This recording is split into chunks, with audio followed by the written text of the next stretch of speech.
Good morning, Brian. Good morning, Nick. How are you? I'm good. How are you? I'm good. Good to see you.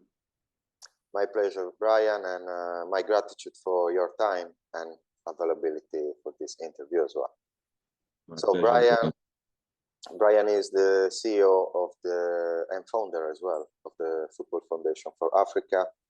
But I'm gonna leave you the introduction. I'm sure you're gonna do better than what I can. Thank you very much, Nick. Yes, my name is Brian Wesaala. I'm the founder and CEO of the Football Foundation for Africa. We started FFA just over 5 years ago, and our objective remains to be how we can better resource grassroots football, and with a focus really on empowering and protecting key stakeholders within the football space, and that is primarily the players.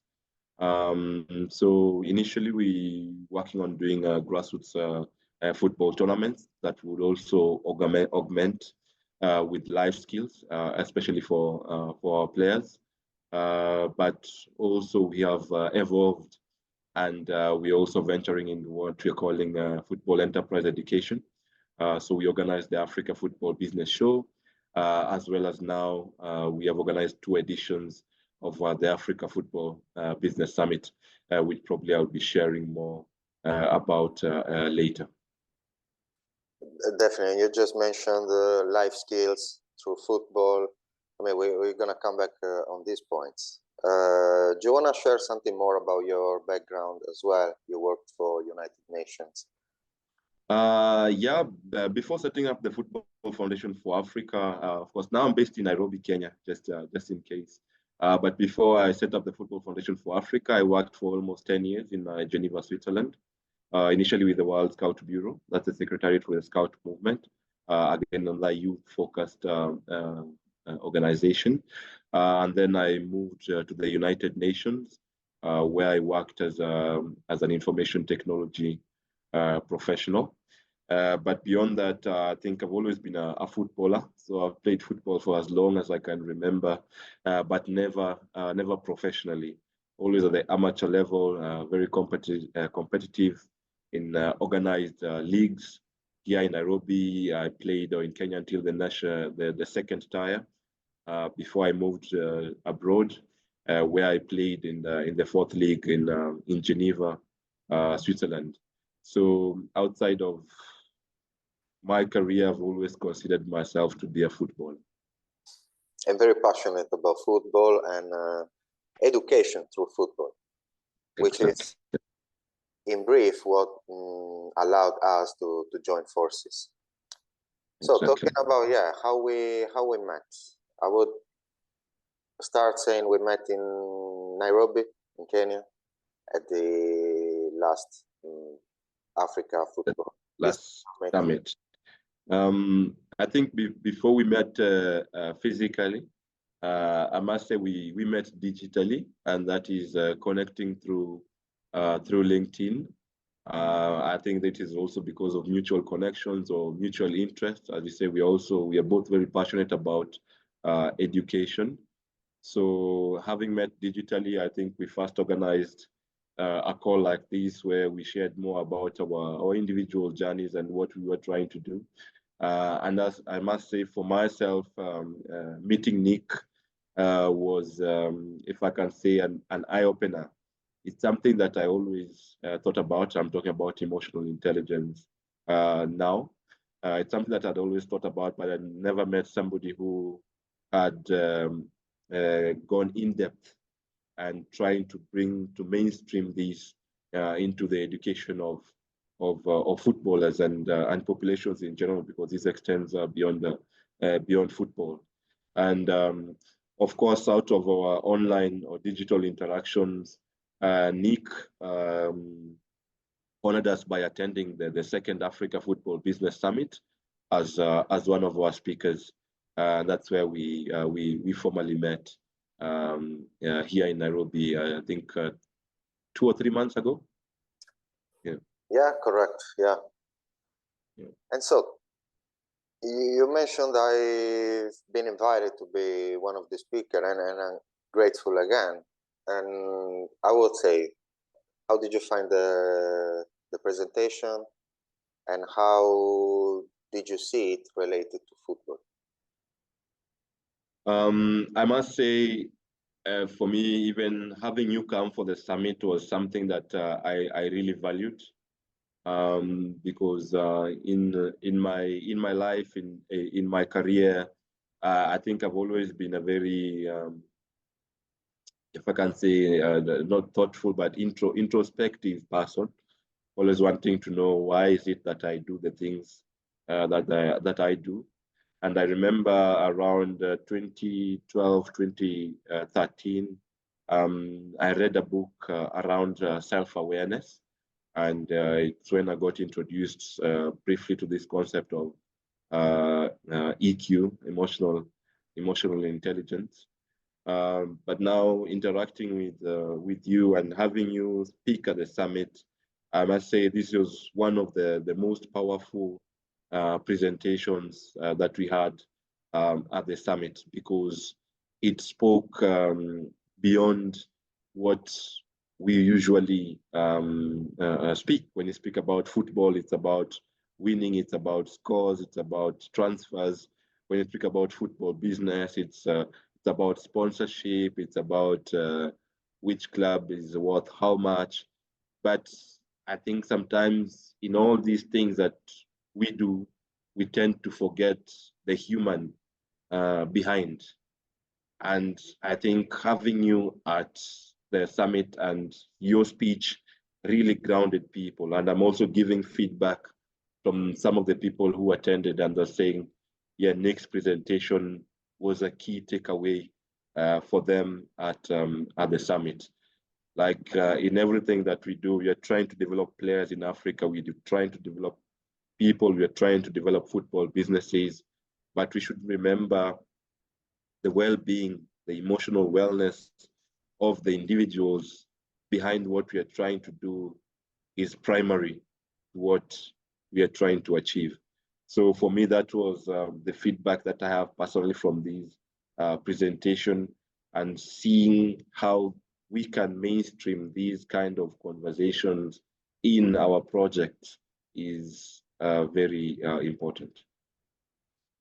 Thank you, Brian. I really appreciated your words and feedback, and I'm happy that the concept has been taken and brought home. Staying on the point, by your perspective, how can we support organizations, football clubs, or broadly, or federations as well, to integrate this typology of mindset, management, emotional regulation for their athletes, for their coaches? Do you have an idea? I think for me, the first step is always awareness. How do we create awareness that this kind of education is important? And I think between us now, the Football Foundation for Africa and Nick, we have already started to create that, or we already created the awareness, and we now need to grow it.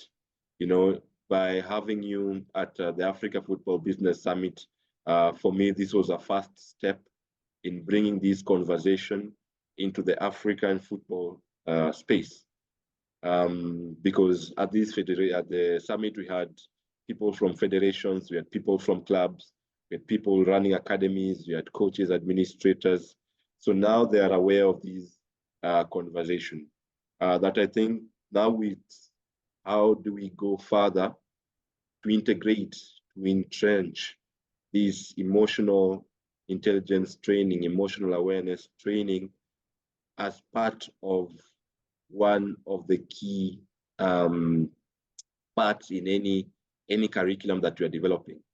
And here I'm not just talking about the coaching, which is targeted towards players, but I think this kind of training should start even with those who are leading, who are managing, administrators of federations, of clubs, of academies. They should go through these very crucial training, because it's only by them appreciating these kind of training that they will be able to pass it now to the pitch, or to the players now, to the coaches. If they themselves benefit from being more sound in their decision making because their overall well-being is better, can never be perfect, but by having a measure of stability in our emotions, we're able to improve our performance. And performance is not just on pitch. Even people like myself who are trying to run organizations, to build systems, to build relationships, this is a key skill. This is a key part of who we are. So it's only by us first getting immersed in this kind of training will we be able now to pass it to those who we want to serve. And in this case, it's the players. And I hope even at some point, this can get to fans. When fans start to see this kind of thing is happening, one or two of them will pick up and probably will have more, if you can say, sane environments of sports, exciting, but at the same time, controlled in how we engage with each other. So I think it should start with leaders and then go down to the level of the players.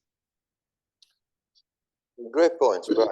I would articulate what you just said in different points, but logically, we don't want to make the interview too long. I do really relate on the fact that we are calling people to be pioneers of this emotional intelligence coaching, training, education. And it's good that many people know and they care about emotional awareness. Not everyone knows that there can be an educational journey, like regular training. And of course, it's not easy for a club or to a small football team to invest in this, because as you said, so far the football performance is perceived as how fast you are, how much are you scoring. So it's more technical and tactical rather than psychological and emotional. So if you have a message for a federation or a bigger club, because they might have shoulders strong enough to embrace this typology of training as a pioneer in their countries or in their cities, what would you say to them? I mean, like I said, I said I was a player myself, but now interacting with this kind of knowledge, I think I would have been an even better player. This kind of emotional mindset training would probably have helped me to navigate better the difficult parts of my playing career. And this is me saying as an amateur player. So how much more important is it for clubs, for federations to invest in this kind of training that will improve the performance of the players, but at the same time, their consistency? Because one of the things players struggle with is consistency. And this is rarely entirely because of their physical or tactical awareness, but it's because of their emotions. It's because of they're human. They're facing other challenges outside of the football space that will affect their performance in the football space. So by investing in this kind of training, we will have better players. And now we look, for example, the football transfer market is one of the spaces where you have the most, economic value. If you have better players, you derive more economic value from your players. For a club, for example, if the players are performing better, the management is performing better because they have invested in the emotional wellness of their people, then the club will perform better. And this again will attract lead sponsors, partners, which again lends well to the economic value of these entities. Because we have to be honest, a lot of what we do now will eventually be measured in numbers. This kind of training is very important, and we cannot even quantify the value that these can put in an individual in a club. But if we are to get administrators to start investing in this kind of training, then we have to find a way of quantifying this. You know, I'll just tell you something maybe to divert a bit. One of the things that now we are talking about in the football space in order to get more investors in order to get government to put in more resources is what they call the social return on investment. You know, beyond return on investment that is usually just profits, there's a social return on investment that now you look at things such as educational attainment, you look at health of our population, especially when it comes to grassroots now. You're looking at reduced crime rate, you're looking at reduced drugs and alcohol abuse. So if we position emotional intelligence within this space, then we can start to quantify the value of this, and we will get the key stakeholders to invest in this kind of training for their players, for their coaches, for their administrators, and other people within the ecosystem. Great, Brian. I really liked the point of what's the value of creating better players, and even broader, what's the value of creating better humans? Because they're going to be footballers until a certain age. There's going to be a withdrawal at a certain point. It's the normal process of any athlete. But then we are bettering the society. And this is what I believe with where we are on the same page, providing education, not just until 30, 35, 40, but for life. As you said, you're going to involve the social spectrum, reducing the crime, regulating drugs and alcohol abuses. Yeah, we have something to do. We're going to be busy in the next decades. Super. Brian, we are heading to the completion of this interview. Would you like to share what plans do you have for 2024? 2024, we have a lot in store. Right now, my worry is how are we going to manage all this? So you see already, I need a few sessions with Nick just to help me manage my own space of thinking. But yeah, 2024 should be a crucial year for us. We are looking to ramp up our activities with the Africa Football for Development Network. That's the initiative through which we use to support grassroots academies and clubs to build their capacity so that they're able to produce better players, better human beings. So we are trying to ramp up this program, and I'm sure we'll be engaging you on some of the sessions we have with these players. Of course, we also have our summit coming up in September next year. So we are looking at how we're going to grow the platform so that it can impact the industry more. So a lot of work will go into that. And looking outside of FFA, we know 2024 will start very big in African football. We have the Africa Cup of Nations happening in January and February. And then later in the year, we have the Women's Africa Cup of Nations also happening. So there is a lot of football in the space. So we are looking forward to engaging different stakeholders to see how we can grow the value of football in society. And you're saying we're all about the betterment of the society. So in 2024 and beyond, this is what we'll be working on. Okay. Thank you. That's great, Brian. Looks a very promising and busy year ahead. Right. I'm grateful for your time, Brian. Thanks a lot. And yeah, we are keeping in touch for sure. Anytime, I'm happy to cooperate and join forces for the betterment of bigger communities. Thanks again for your time, Brian.